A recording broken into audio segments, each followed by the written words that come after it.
দেশের শীর্ষ গাজী গ্রুপ সেই প্রতিষ্ঠানে আগুন লাগাইয়া পোড়াই দিচ্ছে।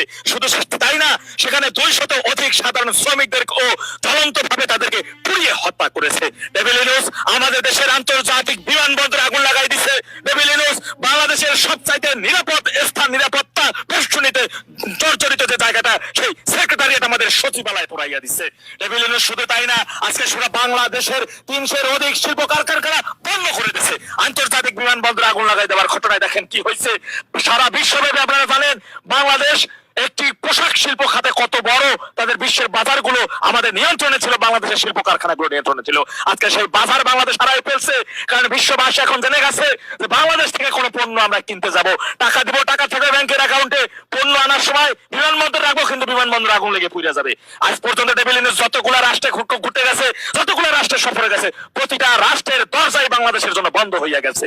আর তাই আমি এখন একটা কথাই বলবো দেশবাসীর উদ্দেশ্যে, আমরা কিন্তু বিজয়ের নিকটে আছি।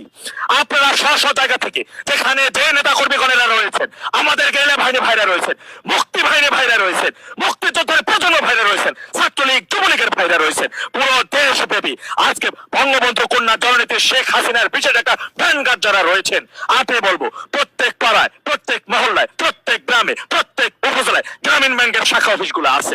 এই শাখা অফিসের এই গ্রামীণ ব্যাংকের রাষ্ট্রীয় মালিকানা ছিল 25%, 15% কমাই দিছে, মাত্র 10% আছে। আমাদের রাষ্ট্রীয় মালিকানা 10%, ওই যে ইউনুস সেন্টার যেটা আছে মতিঝিল, ওইটা থাকলেই হবে। বাকি যতগুলা ছাউনি বিন্দা টিনের ঘরগুলা ভাড়া নিয়ে সুদের কারবারে পরিণত করছে, সবগুলা জ্বালাইয়া দিতে হবে। বাংলাদেশে তো ক্ষতি হয়েছে, হাসিনা তো ভালো ছিল, ভাতা দিয়েছে, রেশন দিয়েছে, এখন তো সেটাও বন্ধ হয়ে গেছে। হাসিনার সময় অনেক কামে রুজু হয়েছে, হাসিনা যাওয়ার পরে কামে রুজু নাই।